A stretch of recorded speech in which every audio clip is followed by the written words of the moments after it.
TV, we're live from Kampala Serena Conference Center, and it's very interesting and intrinsic energy from all of you online giving us your comments. Now, today's one of those great days where we need to know what's happening around the world. In Entebbe, Ivan Kamanawal Nyolo gave us an update where the conversation of the heated mayoral race is up and running.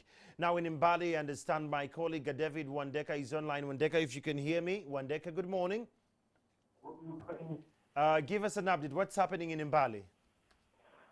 What is happening in Eastern Kivu is the Ministry of Water and Environment has kicked an exercise of demarcating Pologoma wetland system in the Kibuku district, where they are covering the two sub-counties of Tirinye sub-county and Tirinye Town Council, where they are going to cover a distance of between 28 to 30 kilometers with the aim of showing farmers where the boundary ends between the wetland and the dry land.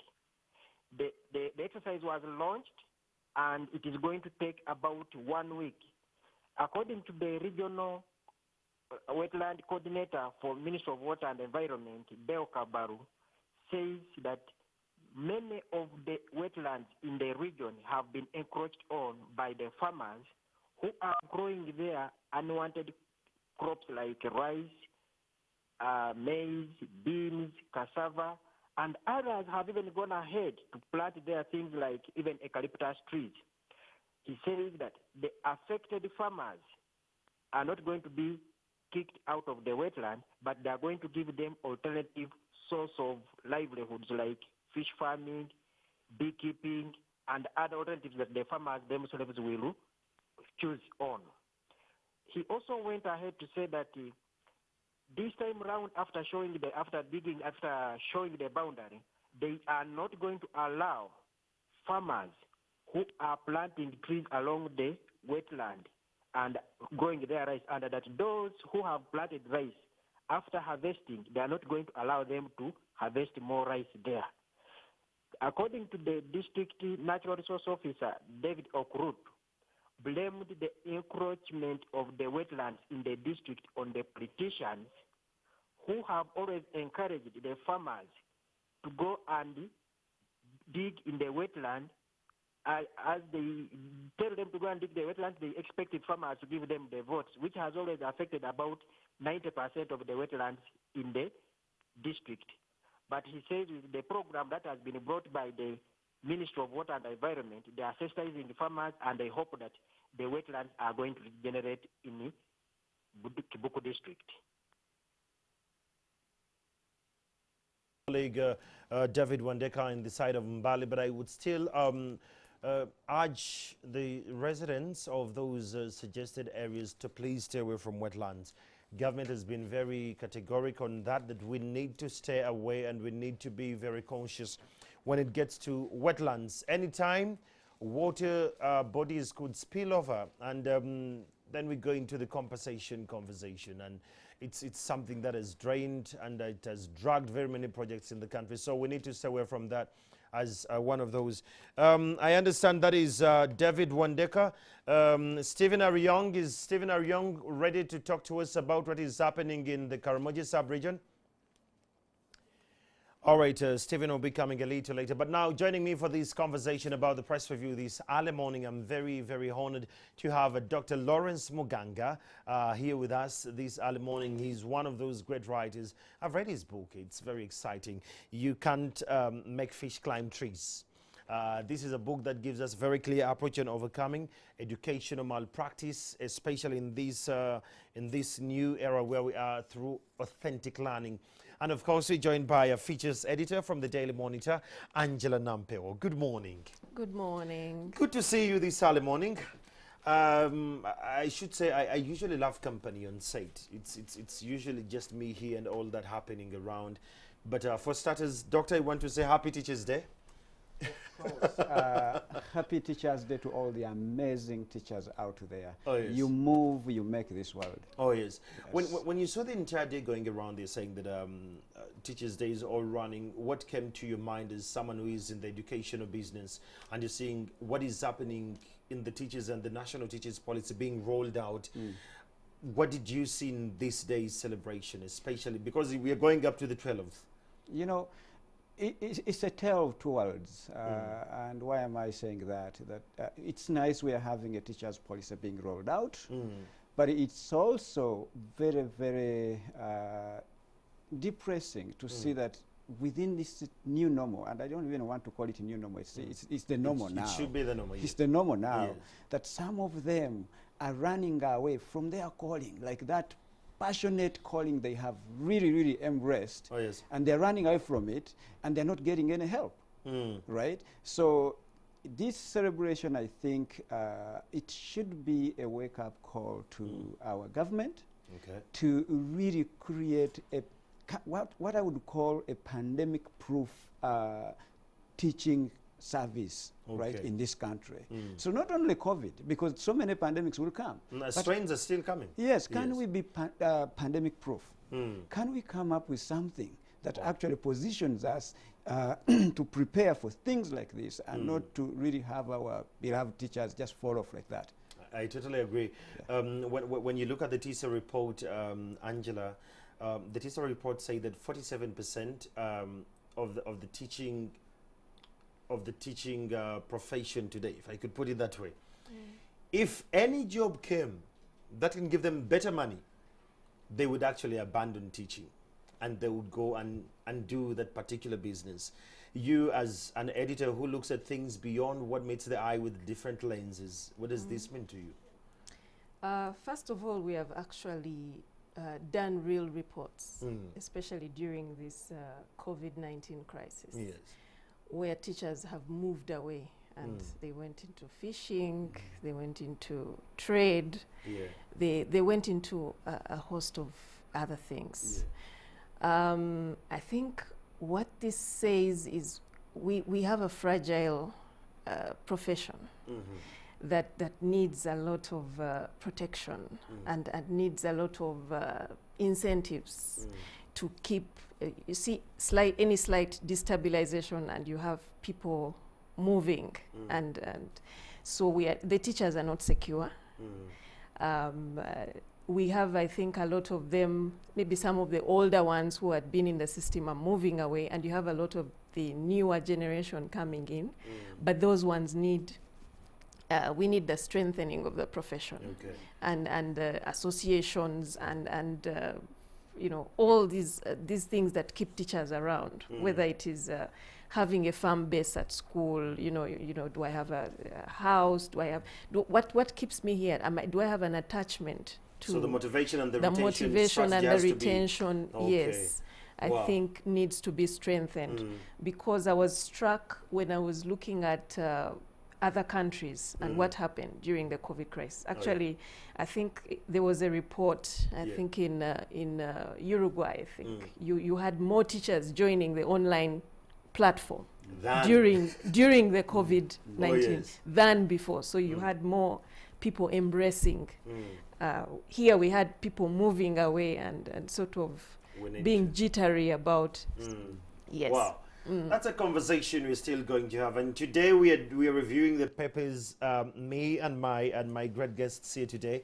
For starters, 2,000 SIM cards used in mobile money theft. If you've been very keen, yesterday and I think up to now, Airtel Money has been off. And they came out and they said their system was hacked, so money was floating. I had someone send me money and said, I sent the money, but I don't know where the money is. I'm not receiving. And he had sent on the other side. So there is mobile money theft. They're saying after hacking into the mobile money payment system, the thugs digitally instructed the banks to transfer billions of shillings to telecommunication companies, who in turn remitted the money to different SIM cards used by the thugs. We are in an IT generation where everyone needs to know how IT works.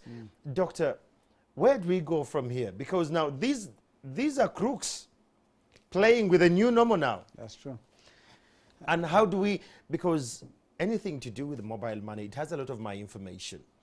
You from the profession of education, you understand, we fill up so many forms. How old, where you born, next of kin, and all this goes out. If they can hack into the mobile money system, How safe is our data? Certainly it's not safe, and it's not about to be safe. But having... Now that's worrying. Yes, it's not about to be safe. Yes. Even the so-called, so developed countries. Yes. You hear MasterCard, you hear Visa, you hear Facebook has been hacked and all information has been taken. And what happens with that information, Andrew, is what is shocking. You're going to see people like, I would say what I've really witnessed in Canada, someone has obtained a loan in your name.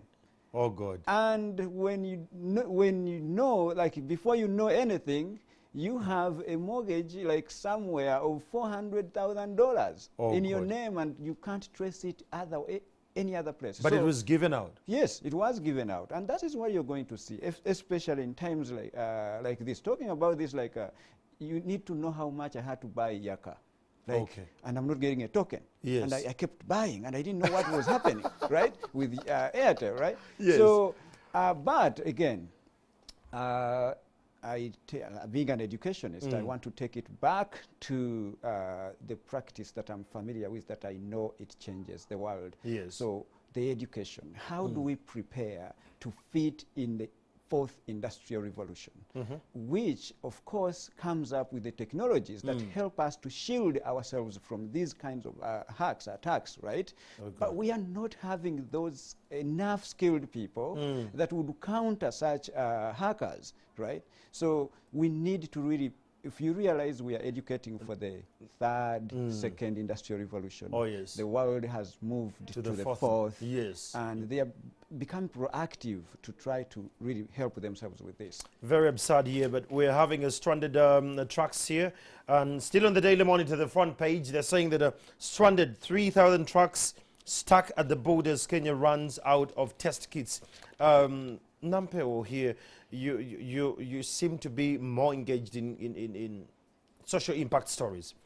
Here we are, 3,000 trucks are stuck at the border area. The amount of pressure to the locals that live there on the social amenities. How best can we do, because it's not the first time it's happening. The other day it was happening on the Uganda-Rwanda border, where trucks were stretching I don't know how many kilometers. This time it's on the Rwanda border. What does this tell us? If Kenya's run short of the kits, can't we have the kits? I think world over, these test kits have proved quite a challenge. Uganda is no different. I think we have really been trying. I don't know to what extent we can increase our testing capacity, but it doesn't seem to have grown by too much. So I think we're still limping along. As a nation? As a nation, in terms of testing. Efforts, of course, are always underway to try but when you have numbers like this, these are big numbers. And I think we've had this trucks crisis. This is not the first time. We've had one before at this border point. And again, the impact was big. There was talk about the social amenities. There was talk about, where do all these trucks go? The roads are jammed, the villages and everything else is jammed. So wow. Very absurd there. We need to change that. Now, thank you so much. I really want to tap your opinions about these particular stories, and then we can get into our conversation. Now, in a real conversation, the school reopening is in the news, just so you know that it's something that is running. If Arafat could get me my rundown there, but this is happening. The school reopening is in the news, and while President Museveni was talking yesterday with the vigilance, he said that scheduled reopening of schools for candidate classes this month will be successful. He was very, very definitive on this, and there's still doubts about these from the different experts in the country, and we want to talk to this about the stories making headlines around the world. And I'm still with Dr. Lawrence Muganga, of course, the Deputy Vice Chancellor of Victoria University, and Angela Nampeo, our features editor at the Daily Monitor today. Well, let's look at this from the perspective of what the president said. He said, now you're on course. He was very, very definitive. Angela, as a parent, do you feel that it's safer now for your children to go back to school? As a parent, of course, you have concerns. My concerns are with the younger group, the P7. I believe the S4 and the S6 and the university can, at that point where they can sort out the SOPs, they're mature enough sanitizing, social distancing. I think it's the younger group that needs watching, the primary school. Oh, yes. Yes, and that's where I am. Yes. Okay, so you believe if they have the SOPs and they can take themselves around, it's okay? I think this is still touch and go because one, we have many schools of different levels. Yes. So you have some rural schools, you have some schools that have many students, you have others that have, fewer. So it's still touch and go. I think we still have to see how they roll out. The inspection process is on. I can't really say, but we're watching and we're hoping for the best. We know that the Ministry of Health, working with the Ministry of Education, have tried to do their best. So that gives us a little, a little comfort. Okay. Yes. Doctor, you had the president yesterday. I'm sure you're following bit by bit. Can we reopen safely? You know, what you can't afford to do, Andrew, is to hold back a generation. True. You can't afford to hold back a generation. Oh, yes. So everything has to start somewhere. And when he says that this is the beginning, we are rolling out, this is the move, I believe that is so. Now, don't just take his word for it. Look at what is happening elsewhere, right? Like we said, it's no longer the new normal, it's the normal. It's the normal. Right? We just have to learn how to live with it, like Angela said. Like those precautions have to be extremely taken and observed. So I'll give you an example, talking about parents. My children, my family is in Canada. My children are in Canada. Schools opened in September. My my three kids go to a school that last week they had 14 cases. So wow. Yes, 14 cases in a school. Teachers become positive, they get to be isolated. And then they treat them, they come back. Students the same. You exit 14 days, you come back. But still keeps running. The school is open, it's ongoing. They have learned to live with it because it's not going anywhere. If you hold back these children, you are actually killing an entire human capital in future. So we should open. We should allow them the candidate classes. Though, look at this. Like, if you allowed, say, candidate classes, and they sit their exams, and you don't allow anyone else, then when candidate classes, are you going to have two senior folds? Yes, I see what it on happens, the other side, yes. Right? So we should keep moving. We can't hold back the generation. From your perspective, still within the education lane, COVID-19 has seemed to inspire us as a generation and has given us opportunities. Yes. Have we made usage of the opportunities it has availed? Okay, you can look at it two ways. At least we are conscious now. Do you realize that now it is okay to work from home? Yes. And previously, our supervisors, manager, it was just a calamity for you to stay home. Where are you? Where are you? How far? Exactly. Now we are saying that it's not about how I show face in the office, but it is what I deliver. Right? Yes. Let me account for what I can deliver. But in the school, in the education sector as well, for so long, we've been there and we're not paying attention to use of technology in delivering learning. But now we have been forced by the natural calamity that, you know what, maybe you failed to listen when things were normal. You have to listen now. Anyone who is not listening now, at least they have it in their head that if I don't catch up with this technology, actually I may be. Thank you. Wow. Angela, what do you make, how best can we make usage of these opportunities that COVID has availed to us?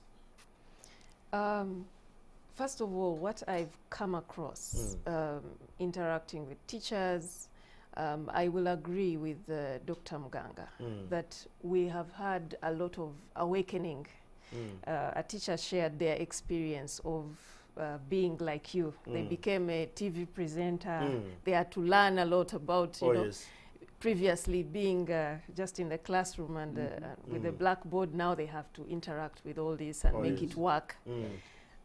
So I think that is something that we can go from ahead the with. perspective of the teachers, has this challenged them to the far edge that you either upgrade, you change, or you die in the dark?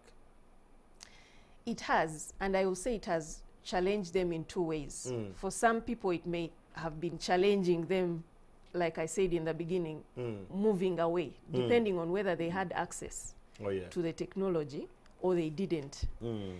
But those who did, or those who made an effort to, then some people were marketing themselves online as, I'm here, I offer, these services, and you can, I can teach children online. So it has made them think out of the box for some. I hope that the ones who were tending to move away because they had no access to some of these gadgets will somehow find their way, or we shall catch up with them and try to bring them with the time back. Yes. Okay. Yes. That's very interesting. Dr. Muganga, we had a conversation the other day with regards to the digital strategy of this country, as per the national framework of the Ministry of Education. And a teacher in Kabale called Gloria Akatukunda, she said they still face a challenge with regards to the gadgets. Some teachers don't know even how to use smartphones. They don't have them, some of them. And given that your university, Victoria University, stands at the helm of, before even we came into this, your university was saying you can learn online. Correct. And if you were you set the pace of online studying, how do we maneuver that? How do we make sure that our teachers are inclusive in the digital dispensation? So actually, now that you have mentioned Victoria University, I'll tell you that we have resolved to become an epicenter, if you will, of technology, edtech. Okay. We want to create a hub where we have started. It's not just like we want. Oh, yes. We have started putting in place a hub that is going to benefit teachers from around the country to come and refresh themselves or learn afresh. Nice. All right? Yes. So it's not a matter of whether we have it, it's a matter of when do we start working with the Ministry of Education. If they are interested, and nobody shouldn't be, they shouldn't even think about it. They should be interested, because like you said, Gloria, she put it very, very rightly, they need help, right? Why? Because we have a system of education that has not prepared those who go through it to end up even as teachers, as technology users. So in other words, now we have to firefight. But as we firefight to teach these teachers how to use technology, these gadgets, to become accustomed to them, we also have to go back from ground zero, integrate it with the day-to-day teaching of our children. Such as they become teachers, as they become engineers, as they become everything, the technology is on their fingertips, right? It's grounded. Yes, but Victoria is really leading the way there. Oh, yes. And we are really prepared to help the best way we can to bring our teachers up to speed in as far as using technology is concerned. Well, that is very exciting. Angela here, Yes. the new wave of the vocational studies, it's something that triggered me when the president highlighted it. Do you think it's answered prayer to our generation? If I wish this was introduced when I was still in school, I would fall, because vocational is a calling. Yet studying journalism, yes, it could be passion and a calling, but there is something I can use my hands with. So with this new approach of the vocational, senior secondary vocational school, is it an answered prayer to the unemployment question we've had as a nation? It is an answered prayer, but it is also something, I think, like Dr. Muganga said about the integrating IT. I think it is something we should have been thinking about integrating with our. So it's good that it's coming now. It's long, you know. Long overdue. Long overdue. Yes. So I want to thank the President and Mr. Muganga, because I'm sure you sit on some of the boards of the technocrats who plan for this country's education, that you thought it wise that students are getting bored. What I learned about the Canadian police 20 years ago, I wouldn't allow my son to study the same thing because it doesn't make sense in this generation. It's ironical that once he gets in there, he's going to get bored and he's going to move away. Before you know, you have a generation that does not fit in. And because they question too much, then we feel a bit, our egos are being crushed, and then we're going to put them back to the subjective where we're raised. Going forward, where do you see the parents in all this? Because this change of the educational dynamics, it means changing the fee structures. How are we safe on that? Yeah, so even before I talk about, let me validate what you have just talked about. Please. If you look at what is happening right now, did you know that almost 9 out of 10 people who graduate from a university end up not getting a job in the first year, second year, third year in this country? Why? Right? Why? It is the kind of education system that you've been talking about. Research is clearly telling us that learning by doing is far better, is more engaging than learning by listening. So people are getting bored and detached, right? I keep on reminding people that it's not by accident that 20%, like the top 20 richest people we know in the world dropped out of school. You can't just fight otherwise. They were bored. They were bored and school didn't address what they knew best. They decided to do it. So they decided to exit and do it and perfect it and join school after. So now coming to what you have said, now parents, it's our time to rethink the way we think about education, to change the mindset, to accept that vocational training, as emphasized by the President, it is the way to go. Developed countries have gone there and they have become developed. Oh yes, right. Germany has it's called the folk approach. Yes, the folk school approach. It's far better. Amazing. Singapore, Canada, everywhere they have taken that path and they are thriving and doing amazing. What is holding us back now in terms of the fee structure? Certainly, government has to really rethink this and agree with the private sector in a way. If there are some kind of incentives that have to be thrown to the private sector to be able to make education affordable to every parent, because this is the human capital of the nation we are talking about, the #1 resource a country can ever have. So we can't afford to fail them to go to school to acquire quality education. Absolutely. It's a conversation we're still having here at Morning at NTV. That is Dr. Lawrence Muganga, the Deputy Vice Chancellor of Victoria University, the one leading with regards to technological or online studies. And of course, with us here, we have the feature editor from the Daily Monitor, Madame Nampeo Angela. Now, joining us earlier on, we wanted to know what is happening in the Karamoja sub-region. My colleague Ariyong is with us. Ariyong, if you can hear me, kindly give us an update of what is happening in your region. Thank you very much, Andrew. It's very interesting. I am very happy to hear that the up-country roundup update that NTV brought out yesterday about ABIM has yielded a very good research. You know, the State House team has secretly stormed ABIM district to investigate the high corruption, level of corruption. The team stormed the district yesterday secretly, and it's being headed by Major Martha Azimwe. They came to the district at around 5 when nobody knew, and they have already visited some of the ghost sites, which is actually so shocking. That is, the development comes after us. The NTV brought a live update on how the polite of people of ABIM as far as corruption of Nusaf 3, abuse of Nusaf 3 funds are concerned.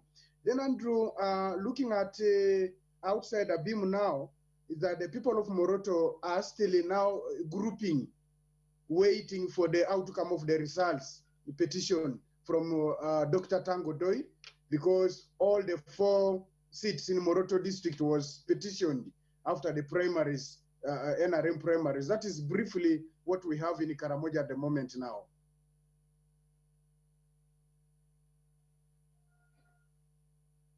That's very interesting. NTV will turn on your world. We want to thank the government for responding to this timely call from the people. Now, my colleague, the other colleague, is Stephen Mbide on the ground. We understand traffic is horrendous of late in Kampala because many roads are undergoing a lot of, reconstruction. Mbide, what is currently on the street?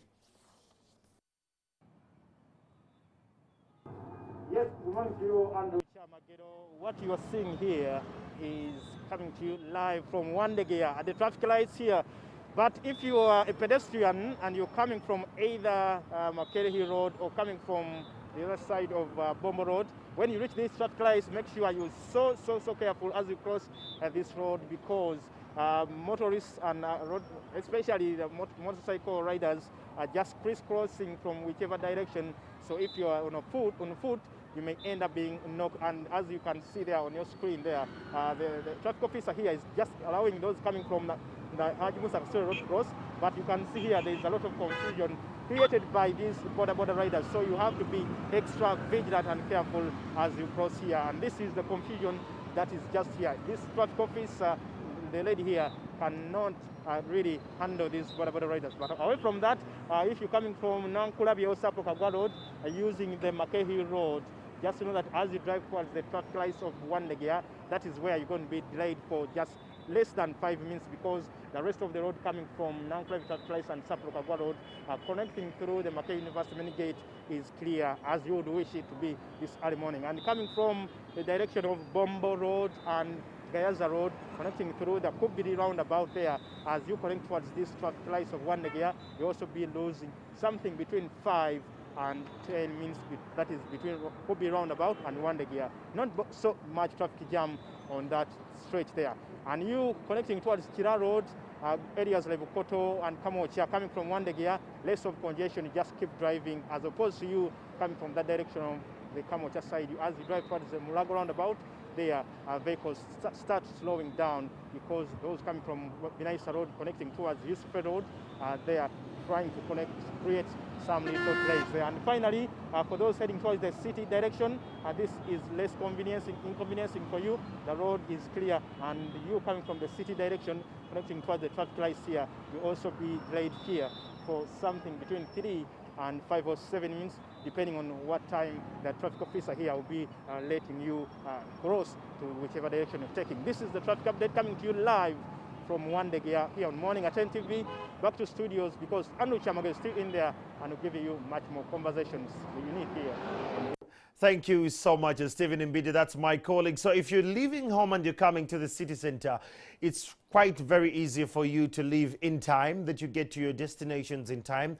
Please note, time is money. That's all we can have. Now, winding up this conversation today, Dr. Lawrence Muganga, who happens to be the Vice Chancellor of Victoria University, and Madame Nampeo Angela. What could be your last remarks? Ladies first, please. My last remarks on the subject of education and reopening of schools. I'm pleased that while the ministry, the government is carrying out the inspection of schools for readiness to reopen, I'm pleased that they have decentralized. Oh, yeah. And I hope that this is a structure that can be taken forward and really armed to see our inspection, even for other reasons outside of COVID, to see it strengthened. Wow. We should inspect and make sure these institutions are up to par. Absolutely. The Deputy Vice Chancellor, Victoria University, Dr. Muganga has given us an offer this morning. I'll tell you as and when it's actually true, when it's ready. Dr. Muganga, what could be your last words? Yeah, so first of all, thank you so much for, first of all, being so informed about what is happening in this country. I must be. You're doing a great job, Andrew. Oh, yes. Yeah, having said that, I talked about the alarming number, which is really destabilizing to think that almost 9 of every 10 students who graduate from most institutions in this country can't get employed, right? It is so bad. So I will say that at Victoria University, and I'm telling every parent and every student who is looking at me, to now be very focused. Yep. Look for an education that not only may give you a credential, right, just for the sake of having a credential. No, look for an education institution that will nurture your child, that will position them to have the hands-on experience that will make them thrive in the now that we live in, and those challenging times that we are about to face, even bigger than what we are facing right now. So at Victoria University, I should emphasize this, that there is always a saying that teach a man, give a man a fish, and they will live for a day. They will eat for that very day. But if you teach them how to catch that fish, they will forever eat a fish. It's a lifesaver. That is what we are trying to do at Victoria University. Wow. Giving you an education that you live with, you will do something with. In the first day you step there, you're doing something. Absolutely. So when they are asking for experience after your 3 years, 4 years education, you are actually having 3 years of education as a graduate. So thank you very much. Thank you. That is Dr. Lawrence Muganga, the Deputy Vice Chancellor of Victoria University. Thank you so much. Those who have been a part of this conversation will be back shortly. Keep it here at Morning at NTV.